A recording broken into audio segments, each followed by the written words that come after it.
నిజ నిర్ధారణకు అంతిమ నిర్ణయం DNA టెస్ట్. ఉన్నది ఉన్నట్లుగా వాస్తవాలను శోధించి వివరించే మన DNA టీవీ, మన రాష్ట్రం, మన ఛానల్.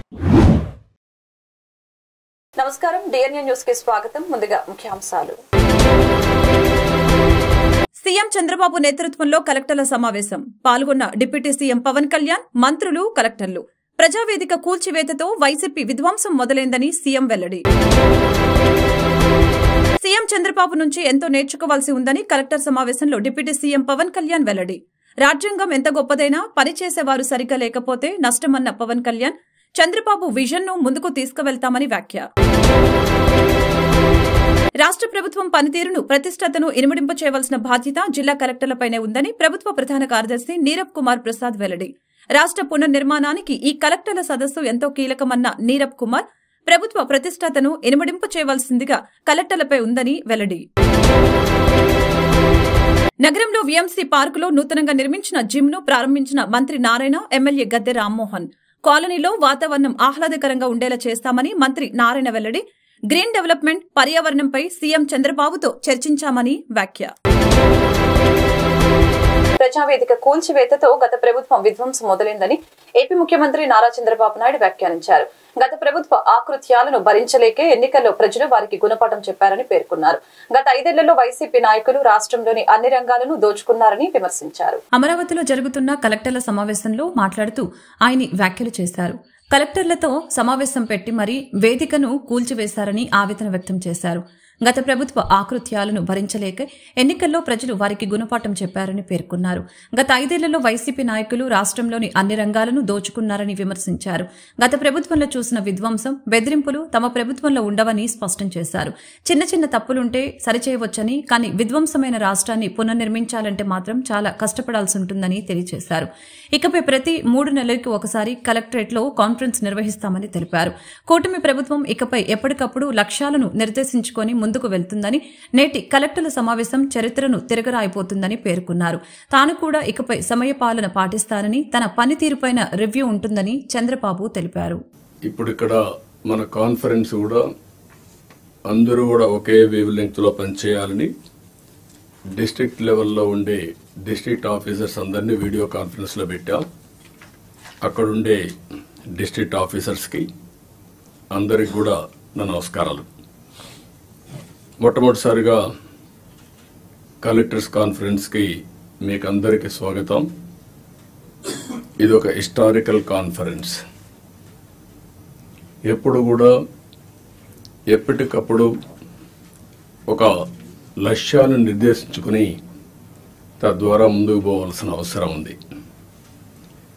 నేను ఈరోజు కొత్తగా ఈ కాన్ఫరెన్స్లు పెట్టడం లేదు. 95లో నేను ముఖ్యమంత్రి అయినప్పటి నుంచి అనుభవజ్ఞుడైన ముఖ్యమంత్రి చంద్రబాబు తనకు గురువని, ఆయన నుంచి తనలాంటి వారు నేర్చుకోవాల్సిందెంతో ఉందని AP deputy CM Pawan Kalyan పేర్కొన్నారు. రాజ్యాంగం ఎంత గొప్పదైనా దానిని అమలు పరిచేవారు సరైన వారు లేకపోతే ఆ వ్యవస్థ పనిచేయదని అన్నారు. ఒక రాష్ట్రం ఎలా ఉండకూడదో చెప్పేందుకు గత 5 ఏళ్లలో రాష్ట్రం ఉదాహరణగా నిలిచిందని వ్యాఖ్యానించారు. అమరావతిలో నిర్వహించిన కలెక్టర్ల సమావేశంలో పవన్ కళ్యాణ్ ఈ వ్యాఖ్యలు చేశారు. రాజ్యాంగం ఎంత గొప్పదైనా దానిని అమలు పరిచేవారు సరిగ్గా లేకపోతే ఆ వ్యవస్థ పనిచేయలేదని పవన్ కళ్యాణ్ పేర్కొన్నారు. బలహీనమైన రాజ్యాంగం ఉన్నా ప్రజల కోసం పనిచేసేవారు ఉంటే ఆ వ్యవస్థ బాగా పనిచేస్తుందని అభిప్రాయపడ్డారు. నేర్చుకోవాలని తపన ఉన్న తనలాంటి వారందరూ కలిసి వ్యవస్థని ముందుకు తీసుకువెళ్తామని పేర్కొన్నారు. చంద్రబాబు విజన్ ను ముందుకు తీసుకువెళ్తామని తెలిపారు. విభజన వలన ఎన్నో ఇబ్బందులు పడ్డామని, అవమానాలు ఎదుర్కొన్నామని పేర్కొన్నారు. సీఎం చెబుతున్న స్కిల్ సెన్సెక్స్ కు సలహాలు, సూచనలు అవసరమని వివరించారు. ఒక రాష్ట్రం ఎలా ఉండకూడదో చెప్పేందుకు గత 5 ఏళ్లలో రాష్ట్రం ఉదాహరణగా నిలిచిందని తెలిపారు. రాష్ట్రంలో ఒకే రోజు 13,326 గ్రామాల్లో సభలు ఏర్పాటు చేసి తీర్మానాలు చేశామని, గ్రామాల్లో సాలిడ్ వేస్ట్ మేనేజ్మెంట్ అమలు చేస్తున్నట్లు పేర్కొన్నారు. పిఠాపురంలో లిక్విడ్ వేస్ట్ మేనేజ్మెంట్ ను పైలట్ జెక్ట్ గా చేపడుతున్నట్లు పవన్ కళ్యాణ్ తెలియజేశారు. 2047 నాటికి భారత్ సూపర్ పవర్ కావాలంటే రాష్ట్రం వికసిత ఆంధ్రప్రదేశ్ కావాల్సిన అవసరం ఉందని పవన్ నొక్కి చెప్పారు. థ్రెట్స్ కానీ, ఇంక్లూడింగ్ కుటుంబ సభ్యుల మీద దాడులు కానీ, ఇవన్నీ అనుభవించి వచ్చామంటే, ఇంత భరించి మేము ఎందుకు వచ్చామంటే వ్యవస్థల్ని బతికించాలనే చెప్పు. గత ప్రభుత్వం కళ్ళ ముందే మీలాగా చదువుకొని సివిల్ సర్వీసెస్లోకి వచ్చి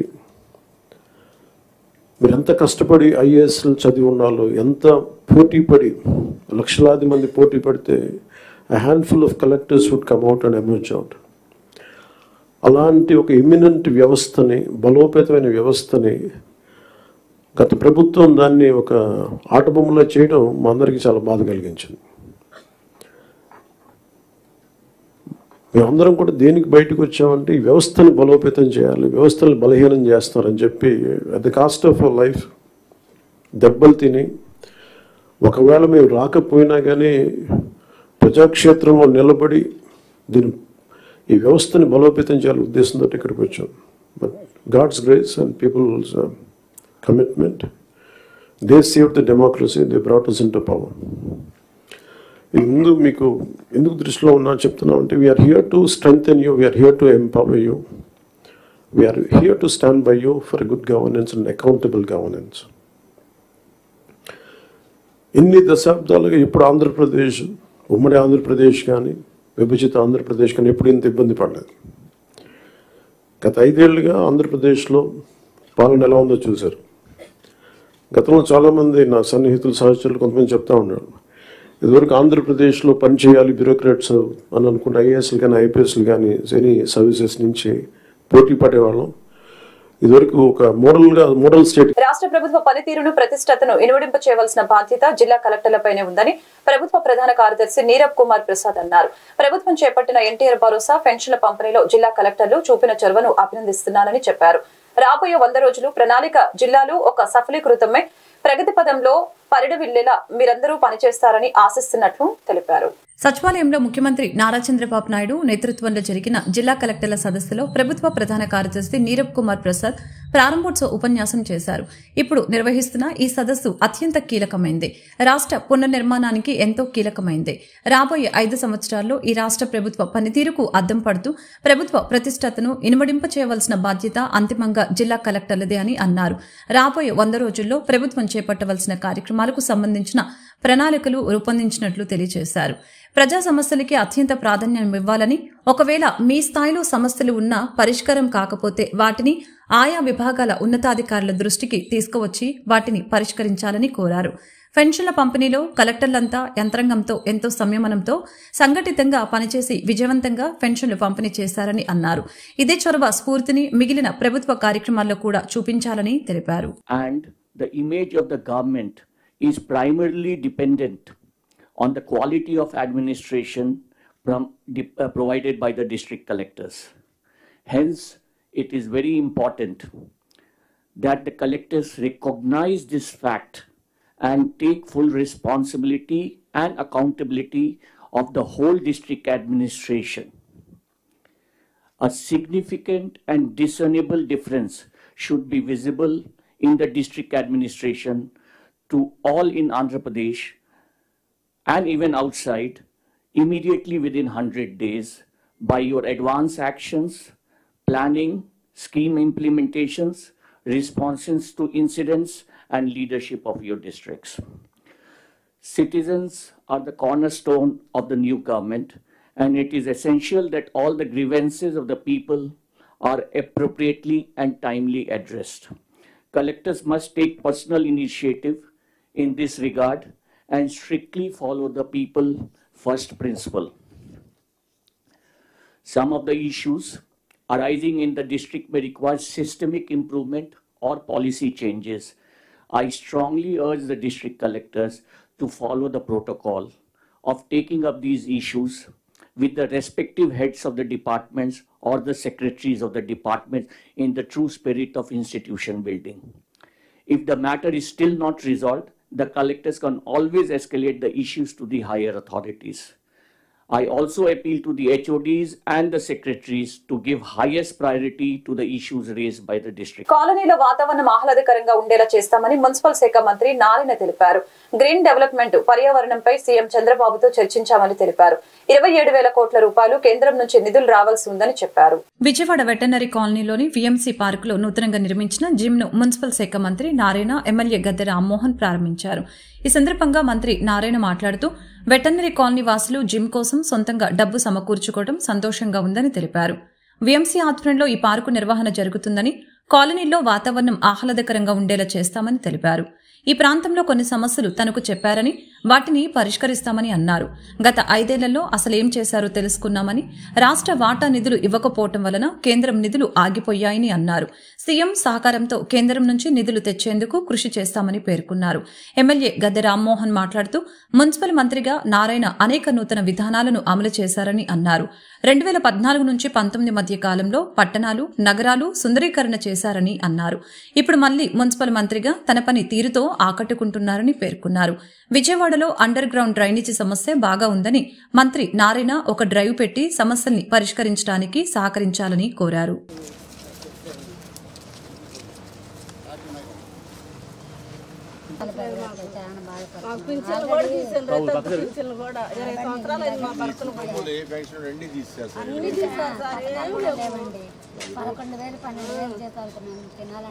అద్దెలు కట్టుకోవాలా, ఎన్ని కట్టుకోవాలి, పింఛన్లు తీసేది 13,000 వస్తుంది.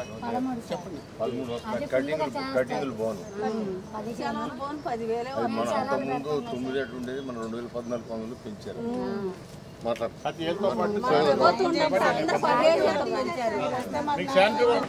తదుపరి తూర్పు నియోజకవర్గ శాసనసభ్యులు శ్రీనివాస్ గారు. 4వ డివిజన్ అన్ని పట్టణాలని సుందరీకరణ తీసుకురావడానికి అనేకమైన నిధులు తీసుకొచ్చిన వ్యక్తి. 2019 ఎన్నికల్లో సైతం విశాఖపట్నం నుంచి అన్ని పట్టణాల్లోనూ తెలుగుదేశం పార్టీ విజయం సాధించడానికి కూడా నారాయణ గారు చేసిన కృషి అనేది మేము ప్రగాఢంగా నమ్ముతాం. వాళ్ళ మరలా మున్సిపల్ అడ్మినిస్ట్రేషన్ మినిస్టర్గా చేసిన నారాయణరావు గారికి మరి మన తూర్పు నియోజకవర్గంలోనే మరి నివాసం ఏర్పాటు చేస్తున్నారు. ఇక్కడ ప్రధానంగా నేను గతంలో గన్నవరం శాసనసభ్యులుగా చేశాను, తర్వాత పార్లమెంట్ సభ్యులు చేశాను. అనేక మంది మంత్రులతో నిత్యం పనులు చేశారు. కానీ విజయవాడ ఈస్ట్ వచ్చిన తర్వాత మీరు ఒక్కళ్ళే సార్, మాకు ఇంకెవరితోనూ పని లేదు సార్. ఒక మున్సిపల్ మినిస్టర్ గారిని తప్ప ఇంకో డిపార్ట్మెంట్తోనే పని లేదు. కమిషనర్ గారిని ఏమన్నా అంటే కమిషనర్ గారిని అడగాలి, ఏమైనా కావాలంటే మన మినిస్టర్ గారిని అడగాలి.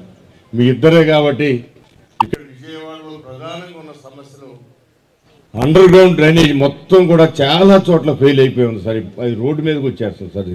దాన్ని మీరు ఒక ప్రత్యేకమైన దృష్టి పెట్టి ఒకసారి ఒక డ్రైవ్ చేసి అందరు అధికారులను తీసుకొచ్చి దాన్ని ఏ విధంగా, ఎందుకంటే సార్ ఇళ్లలో వెళ్ళిందంతా కూడా రోడ్డు మీదకి వచ్చేస్తుంది. పిల్లలు కూడా తొక్కకుండా అనేక మంది అనారోగ్యానికి గురవుతున్నారు. అది ప్రధానమైన సమస్య. అదేవిధంగా షార్మాట్ డ్రైన్ ఆ రోజున వెంకయ్యనాయుడు గారి సహకారంతో మీరు ఇచ్చిన స్ఫూర్తితో మనం 500 కోట్లు చేస్తున్నాం. అది 200 కోట్లు మాత్రమే పనులు జరగడం జరిగింది. వినాయక చవితిని పురస్కరించుకుని డూండి గణేష్ ఆధ్వర్యంలో నగరంలోని విద్యాధరపురంలో 72 అడుగుల భారీ గణేష్ విగ్రహాన్ని నిర్మిస్తున్న విషయం విదితమే. ఈ నేపథ్యంలో డూండి గణేష్ నిర్మాణ పనులు శరవేగంగా జరుగుతూ ఉన్నాయి. కళాకారులందరూ ఈ గణేష్ విగ్రహాన్ని శరవేగంగా నిర్మిస్తున్నారు. ఈ నెలాఖరులోపు గణేష్ విగ్రహాన్ని పూర్తి చేసేందుకు సన్నాహాలు జరుపుతున్నారు. కూటమి ప్రభుత్వం వచ్చిన తర్వాత నగరంలో ప్రథమంగా 72 అడుగుల భారీ గణేష్ విగ్రహాన్ని నిర్మిస్తున్నారు. పర్యావరణాన్ని పరిరక్షించడానికి సహజ మట్టితో, సహజమైన రంగులతో ఈ విగ్రహాన్ని నిర్మిస్తూ ఉండటం విశేషం. నిమజ్జనం తర్వాత ఈ మట్టిని నగరవాసులకి పంచనున్నారని డూండి గణేష్ నిర్వాహకులు తెలిపారు.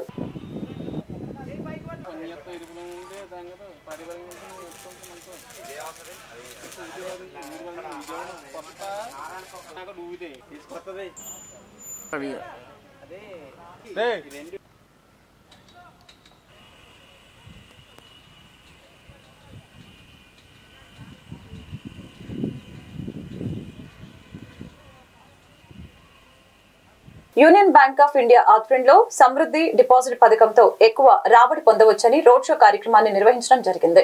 షార్ట్ టర్మ్ సమృద్ధి డిపాజిట్ పథకంతో కేవలం 333 రోజులు ఎక్కువ రాబడి పొందవచ్చని Vijayawada zone general manager Bhaskararao తెలిపారు. భవిష్యత్తులో డబ్బులు దాచుకునే వాళ్ళకి ఎక్కువ రాబడి అందించేలా యూనియన్ బ్యాంక్ ఆఫ్ ఇండియా ఒక వినూత్న పథకాన్ని తీసుకువచ్చింది. ఈ నేపథ్యంలో ప్రజలకు అవగాహన కల్పించడానికి యూనియన్ బ్యాంక్ ఆఫ్ ఇండియా ఆధ్వర్యంలో బీఆర్టీసీ రోడ్ లో రోడ్ షో కార్యక్రమాన్ని చేపట్టింది.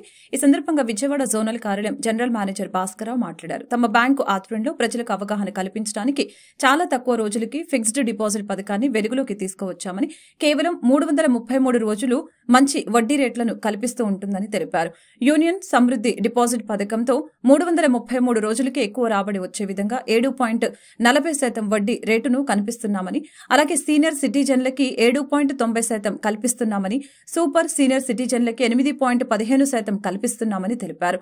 వడ్డీ రేట్లలో తమ బ్యాంకు షార్ట్ టర్మ్ స్కీమ్ ను అందిస్తున్నామని, ఫిక్స్డ్ డిపాజిట్ దారులకు ఇది సువర్ణ అవకాశమని తెలిపారు. అలాగే మరిన్ని పెట్టుబడి అవకాశాలు, ఇంటి రుణాలు సౌకర్యం కలవని తెలిపారు. ఈ బైక్ ర్యాలీలో యూనియన్ బ్యాంక్ ఆఫ్ ఇండియా ఉద్యోగస్తులు పాల్గొన్నారు.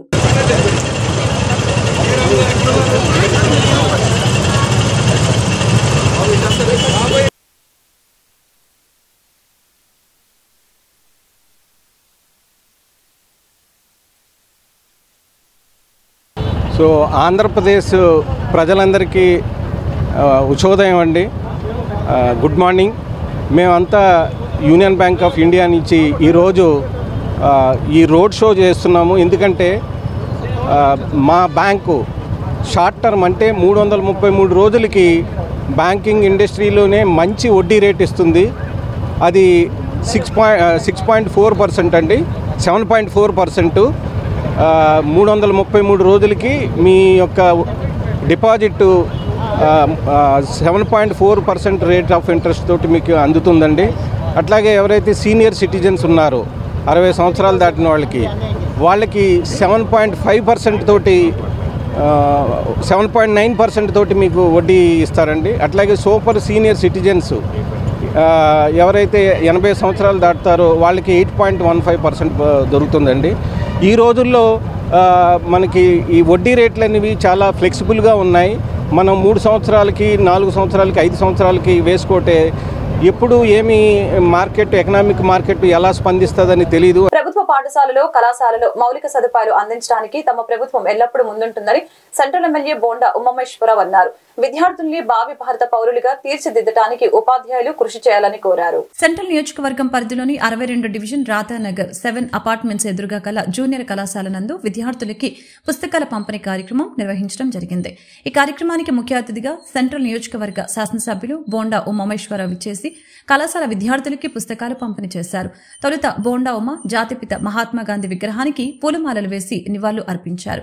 అనంతరం బోండా ఉమ మాట్లాడుతూ ప్రభుత్వ పాఠశాలలు, కళాశాలలు విద్యార్థులకి కార్పొరేట్ స్కూల్స్, కాలేజీల కన్నా మిన్నగా విద్యను అందించడానికి ముఖ్యమంత్రి చంద్రబాబు నాయుడు నాయకత్వంలో ఎన్డీఏ కూటమి పెద్దెత్తున ప్రణాళికల్ని రూపొందించి విద్యార్థుల భవిష్యత్తును తీర్చిదిద్దేటువంటి విధంగా ముందుకు సాగటం జరుగుతుందని తెలియజేశారు. భవిష్యత్తులో విద్యార్థుల్ని భావి భారత పౌరులుగా తీర్చిదిద్దటానికి ఇంకా ఉపాధ్యాయులు ఎంతో కృషి చేయాలని అన్నారు.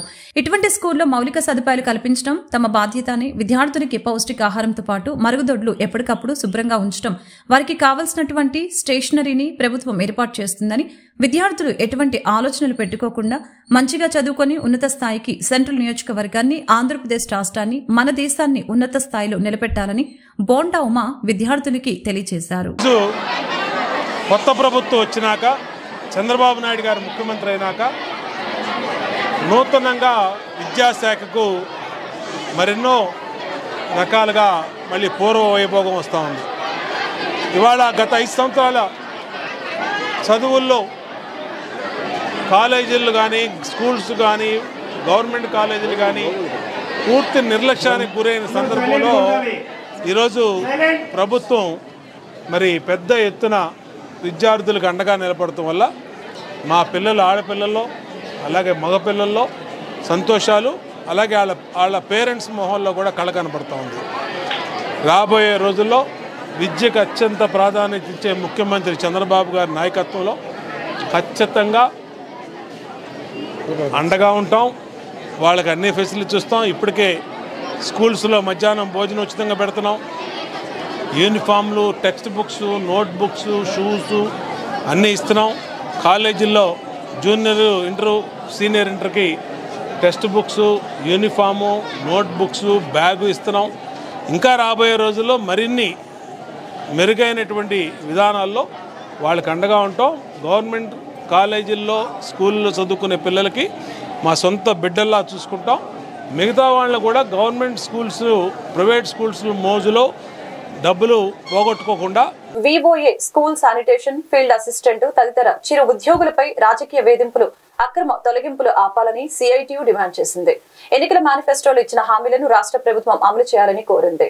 కూటమి ప్రభుత్వం ఎన్నికల మేనిఫెస్టోలో ఇచ్చిన హామీలను అమలు చేయాలని సిఐటియు ఆధ్వర్యంలో అలంకార్ ధర్నా చౌక్ వద్ద ధర్నా నిర్వహించడం జరిగింది. ఈ సందర్భంగా సిఐటియు అధికార ప్రధాన కార్యదర్శి మాట్లాడుతూ కూటమి ప్రభుత్వం అధికారంలోకి వచ్చిన తర్వాత చిరు ఉద్యోగుల్ని అనేక మందిని తొలగిస్తున్నారని ఆరోపించారు. తొలగింపు అనేది చట్టవిరుద్దమని తెలిపారు. ఈ చిరు ఉద్యోగులు 60 సంవత్సరాల వరకు పనిచేయడానికి నియమించబడ్డ వారని తెలిపారు. నోటీసులు ఇవ్వకుండా తొలగిస్తున్నారని, రాజకీయ వేధింపులు ఎక్కువయ్యాయని ఆరోపణలు గుప్పించారు. తొలగించిన చిరుద్యోగులు అందరినీ వీధుల్లోకి తీసుకుని రావాలని డిమాండ్ చేస్తున్నామని తెలియజేశారు. Anganwadi workers and welfare NTR జిల్లా కార్యదర్శి సుప్రజ మాట్లాడుతూ కూటమి ప్రభుత్వం 2 నెలలు గడవక ముందే రాజకీయ వేధింపులకి గురిచేస్తున్నారని ఆరోపించారు. ఆ కారణంగా అంగన్వాడీల్ని వేధింపులకి గురిచేస్తున్నారని, ఉద్యోగాల నుంచి తొలగిస్తున్నారని చెప్పుకొచ్చారు. ఎన్టీఆర్ జిల్లా ప్రధాన కార్యదర్శి రాష్ట్రంలో తెలుగుదేశం కూటమి అధికారంలోకి వచ్చిన తర్వాత చిరుద్యోగుల్ని అనేక మందిని తొలగిస్తూ ఉన్నారు. ఒక పక్కన ముఖ్యమంత్రి గారు రాజకీయ కక్షలుండవు, గత ప్రభుత్వంలాగా మేము వ్యవహరించాం, నియంత్రిత పాలన ఉండదు, ప్రజారంజక పరిపాలన చేస్తా అని చెప్పి ఒక పక్కన చెప్తాను. కానీ గ్రామీణ ప్రాంతాల్లో తెలుగుదేశం స్థానిక నాయకత్వం అంగన్వాడీ వర్కర్ మీద వేధింపులు చేస్తూ ఉన్నారు. వివోఏల్ని ఈ జిల్లాలో అనేక మండలాల్లో తొలగించారు. అదేవిధంగా పంచాయతీ కార్మికుల్ని మన విజయవాడ పక్కన ఉన్నటువంటి గొల్లపూడిలో 10 మంది కార్మికులను తొలగించారు. అలాగే ఊట్కూరులో 5 కార్మికులు తొలగించారు. ఫీల్డ్ అసిస్టెంట్స్ని ప్రతి గ్రామంలో ఫీల్డ్ అసిస్టెంట్స్ని కూడా తొలగించడం అనేటువంటి జరిగింది. ఈ తొలగింపులు అనేటువంటిది చట్టవిరుద్ధం. వాస్తవంగా ఇది కేవలం 5 సంవత్సరాలకో 3 సంవత్సరాలకో 2 సంవత్సరాలకో ఇట్లాంటి చిరుద్యోగులు కారు వీళ్ళు. అంగన్వాడీ అయినా, ఆశ అయినా, మధ్యాహ్న భోజనమైనా, వివోఏలైనా, ఏ తరగతి కార్మికులైనా 60 సంవత్సరాల పాటు వాళ్ళు పనిచేయడానికి నియమించబడినటువంటి వాళ్ళు. కనీసం ఎటువంటి నోటీసు లేకుండా అకారణంగా చట్ట వ్యతిరేకంగా వీళ్ళని తొలగిస్తున్నటువంటి పరిస్థితి ఉంది. రాజకీయ వేధింపులే ప్రధానమైనటువంటి కారణంగా మేము భావిస్తా ఉన్నాం. కొంతమందిని బలవంతంగా కూడా ఫీల్డ్ అసిస్టెంట్ని, వివోఎల్ని రాజీనామా చేయించినటువంటి పరిస్థితి కూడా ఉంది. ఈ రాజీనామాలు అనేటువంటి చెల్లవని కూడా మేము చెప్తా ఉన్నాం. ఎప్పటికైనా తెలుగుదేశం ప్రభుత్వం వెంటనే ఈ తొలగించినటువంటి కార్మికులను విధుల్లో తీసుకోవాలని చెప్పేసి మేము డిమాండ్ చేస్తూ ఉన్నాం. ఈ రకమైనటువంటి కష్ట సాధింపు చర్యలు సరైనది కాదు. గతంలో కూడా వైసీపీ ప్రభుత్వం అధికారంలోకి వచ్చిన తర్వాత అంగన్వాడీల మీద, చిరుద్యోగుల మీద పెద్ద ఎత్తున దాడి చేసినటువంటి పరిస్థితి ఉంది, తొలగించినటువంటి పరిస్థితి ఉంది. మరి ఆ ప్రభుత్వం ఈరోజు ప్రతిపక్ష స్థానం. Supraja, anganwadi workers and helpers union NTR జిల్లా కార్యదర్శి, మధ్యాహ్న భోజన పథకం కార్యదర్శి. ఈరోజు తెలుగుదేశం ప్రభుత్వం అధికారంలోకి వచ్చి 2 నెలలు పూర్తి చేసుకోలేదు. అయినా సరే రాజకీయ వేధింపులలో ముందు భాగాన ఉన్నది. ఈరోజు ఏంటంటే కొత్తగా అన్నమాట, అంగన్వాడీ కార్యకర్తలు గతంలో వాళ్ళ కుటుంబాలలో ఏమన్నా కేసులు ఉంటే వాటిని బయటకు తీసుకువచ్చి అంగన్వాడీ కార్యకర్తల పేర్లను కూడా జోడించి వాళ్ళకి ఎఫ్ఐఆర్లు నమోదు చేయించి, మీకు ఎఫ్ఐఆర్ ఉంది కాబట్టి మీ అంతటా మీరే, మేము తీసేయటం కాదు, మీ అంతటా మీరే రాజీనామా చేసి వెళ్ళిపోండి అని చెప్తున్నారు. అధికారులు కూడా దీనికి వత్తాసు పలుకుతున్నారు. ఎందుకమ్మా వచ్చిన గొడవ, నువ్వు వెళ్ళిపో, రాజీనామా చేసి వెళ్ళిపో అని చెప్తున్నారు. అదేవిధంగా మధ్యాహ్న భోజన పథకం గంపలగూడెంలో 12 మందిని తీసేశారు. జగ్గయ్యపేటలో 4 తీసేశారు. తర్వాత మనకి వివోఏలు ఇప్పుడు వీర్లపాడు మండలంలో తీశారు, జీకొండూరు మండలంలో తీసేస్తున్నారు. ఎక్కడ చూసినా అంగన్వాడీ, ఆశ, మధ్యాహ్న భోజన పథకం, వివోఏలు ఇలా వీళ్ళందరి మీద గ్రామ పంచాయతీ వాళ్ళు, ఈ చిరు ఉద్యోగులు ఈరోజు ఈ ప్రభుత్వం వస్తే వాళ్ళ బతుకులు బాగుపడతాయి అని గత 5 సంవత్సరాలు ఉన్న ప్రభుత్వం మీద విసిగి హిందూపూర్లో సంబంధం లేకపోయినా న్యాయవాది కాంగ్రెస్ పార్టీ నాయకుడు రాజ్ సంపత్ పై కేసు పెట్టి పోలీసులు హింసించారని, మే 29వ తేదీన ప్రత్యర్థులు సంపత్ను బలవంతంగా తీసుకువెళ్లి హత్య చేసిన ఇంతవరకు చర్యలు లేవని మాజీ ఎంపీ హర్ష కుమార్ ఆరోపించారు. హోంమంత్రి అనిత దృష్టికి తీసుకువెళ్లినా ఇప్పటి వరకు చర్యలు శూన్యమని అన్నారు. 3 నెలలైన తెలుగుదేశం పార్టీ ప్రభుత్వం హంతకులను అరెస్టు చేయలేదంటే వైకాపా ప్రభుత్వం చేసినట్లే తెలుగుదేశం పార్టీ కూడా చేస్తుందని ఆరోపించారు. ఈ కేసును సిబిఐకి అప్పగించాలని డిమాండ్ చేశారు. కోడికత్తి విషయం మీద గాంధీనగర్ ప్రెస్ క్లబ్ నందు విలేకరుల సమావేశం జరిపారు. ఈ సందర్భంగా మాజీ ఎంపీ హర్ష్ కుమార్ మాట్లాడుతూ న్యాయవాది కాంగ్రెస్ పార్టీ నాయకుడు రాజ్య సంపత్పై సంబంధం లేకపోయినా పోలీసులు కేసు పెట్టారని, ప్రత్యర్థులు మే 29వ తేదీన సంపత్ను బలవంతంగా తీసుకువెళ్లి హిందూపూర్లో న్యాయవాది రియల్ ఎస్టేట్ వ్యాపారస్తుడైన KC Krishnareddy, KC Nagarjunareddy, KC Saiprasad Reddy, settlement Ramji ఈ కేసులో ముద్దాయిలుగా ఉన్నారని, రామ్జీని అరెస్టు చేసిన బెయిల్పై ఉన్నాడని, అసలు ముద్దాయిలను ఇంతవరకు అరెస్టు చేయలేదని తెలిపారు. రాష్ట్ర పోలీసులపై నమ్మకం లేదని ఈ కేసును సీబీఐకి అప్పజెప్పాలని ఆయన డిమాండ్ చేశారు. న్యాయవాది సలీం మాట్లాడుతూ చిన్న దొంగతనం చేసినా వాళ్ళని అరెస్టు చేసి పోలీసులు జాతీయ నాయకుడు సంపత్ను హత్య చేసినా ఎందుకు స్పందించలేదని ప్రశ్నించారు. ఈ కేసులో చాలా పెద్ద మొత్తంలో డబ్బులు చేతులు మారాయని, ఈ కేసులో ఉన్న వారిపై చర్యలు తీసుకోవాలని హైకోర్టులో రిట్ పిటిషన్ వేస్తున్నట్లు తెలిపారు. So Sampath Kumar advocate murder కేసుల ఫ్లా అంటే దానిలో లోపలలో ఏమున్నాయి, పోలీసు వాళ్ళు చేసిన హస్తం ఏముంది అంటే మీరు అర్థం చేసుకోండి. సంపత్ కుమార్ మర్డర్ అయిన తర్వాత ముద్దాయిలకు పట్టుకున్న తర్వాత పోలీసు వాళ్ళు ఇప్పుడు వరకు పోలీస్ కస్టడీ చేసి వాళ్ళని ఏది డీటెయిల్స్ లాగాలేదు. మీరు అర్థం చేసుకో, చిన్న చిన్న కేసులు దొంగతనం కేసుల పోలీస్ కస్టడీ తీసుకుంటారు. కానీ ఒక national student union of India general secretary, he is the close friend of the Rahul Gandhi. మీరు గూగుల్లో సంపత్ కుమార్ అడ్వకేట్ చూస్తే number of photos, number of videos Rahul గాంధీతో జోడో యాత్రలో ఆయన ఉన్నాడు. ఆయన is a incharge of the Kerala election campaigner. So అటువంటి మనిషి మర్డర్ అయిన తర్వాత కూడా ఇప్పుడు వరకు పోలీసు వాళ్ళు మర్డర్ చేసిన ముద్దాయిలకు నలుగురు పట్టిన తర్వాత కూడా పోలీస్ కస్టడీలో ఇంట్రాగేషన్ చేయలేదు, ఇన్వెస్టిగేషన్ చేయలేదంటే ఎంత పోలీసు హ్యాండ్ ఇన్ గ్లో ఉంది ముద్దాయిలతో మీరు అర్థం చేసుకుంది. Point number 1. పాయింట్ నెంబర్ 2 ఏముందంటే ఈ కేసులో ముద్దాయికి కృష్ణారెడ్డి అండ్ అదర్స్కి ఎవరున్నారు, డిఫెన్స్ లాయర్ పోసాని వెంకటేశ్వర్ గారు చేతిలో సిడి ఫైల్ వచ్చింది. కానీ అదే సిడి ఫైల్ రాలేదని 4 టైమ్ పీపీ ఎవరు ఉన్నాడో, ఏజీపీ ఎవరు ఉన్నాడో హైకోర్టులో ఆయన కోర్టుకి రిక్వెస్ట్ చేశారు, నా దగ్గర సిడి ఫైల్ రాలేదు, అందుకే నేను ఈ కేసు డీటెయిల్స్ మీకు ఇన్లైట్ చేయలేదు అని కోర్టుకి ఇన్లైట్ చేయలేని విషయము. కానీ పోసాని వెంకటేష్ ఎవరు ఉన్నారు ఈ ముద్దాయికి లాయర్, అతనికి ఎలా వచ్చింది, ఇది చాలా వాల్యుబుల్ అండి. ఈ 2 పాయింట్స్ మీద మీరు అర్థం చేసుకుంటే ఈ కేసులో ఎంత మనీ ట్రయల్ అయింది, ఎంత మనీ సర్క్యులేషన్ అయింది మీరు అర్థం చేసుకోండి. సో ఇన్ దిస్ కేసులా మనం కూడా చాలా సీరియస్గా ఉన్నాము, పోలీస్ మీద నమ్మకం లేదు. వార్తలు ముగించే ముందు ముఖ్యాంశాలు మరొకసారి. సీఎం చంద్రబాబు నేతృత్వంలో కలెక్టర్ల సమావేశం, పాల్గొన్న డిప్యూటీ సీఎం పవన్ కళ్యాణ్, మంత్రులు, కలెక్టర్లు. ప్రజావేదిక కూల్చివేతతో వైసీపీ విధ్వంసం మొదలైందని సీఎం వెల్లడి. సీఎం చంద్రబాబు నుంచి ఎంతో నేర్చుకోవాల్సి ఉందని కలెక్టర్ సమావేశంలో డిప్యూటీ సీఎం పవన్ కళ్యాణ్ వెల్లడి. రాజ్యాంగం ఎంత గొప్పదైనా పనిచేసేవారు సరిగ్గా లేకపోతే నష్టమన్న పవన్ కళ్యాణ్, చంద్రబాబు విజన్ ను ముందుకు తీసుకువెళ్తామని వ్యాఖ్య. రాష్ట్ర ప్రభుత్వం పనితీరును, ప్రతిష్టతను ఇనుమడింప చేయవలసిన బాధ్యత జిల్లా కలెక్టర్లపైనే ఉందని ప్రభుత్వ ప్రధాన కార్యదర్శి నీరబ్ కుమార్ ప్రసాద్ వెల్లడి. రాష్ట్ర పునర్నిర్మాణానికి ఈ కలెక్టర్ల సదస్సు ఎంతో కీలకమన్న నీరబ్ కుమార్, ప్రభుత్వ ప్రతిష్టతను ఇనుమడింప చేయవలసిందిగా కలెక్టర్లపై ఉందని వెల్లడి. నగరంలో వీఎంసీ పార్కులో నూతనంగా నిర్మించిన జిమ్ ను ప్రారంభించిన మంత్రి నారాయణ, ఎమ్మెల్యే గద్దె రామ్మోహన్. కాలనీలో వాతావరణం ఆహ్లాదకరంగా ఉండేలా చేస్తామని మంత్రి నారాయణ వెల్లడి. గ్రీన్ డెవలప్మెంట్, పర్యావరణంపై సీఎం చంద్రబాబుతో చర్చించామని వ్యాఖ్య. ఈ వార్తలు ఇంతటితో సమాప్తం. మరొక బులెటిన్ మళ్ళీ కలుద్దాం. నమస్కారం. నిజ నిర్ధారణకు అంతిమ నిర్ణయం డిఎన్ఏ టెస్ట్.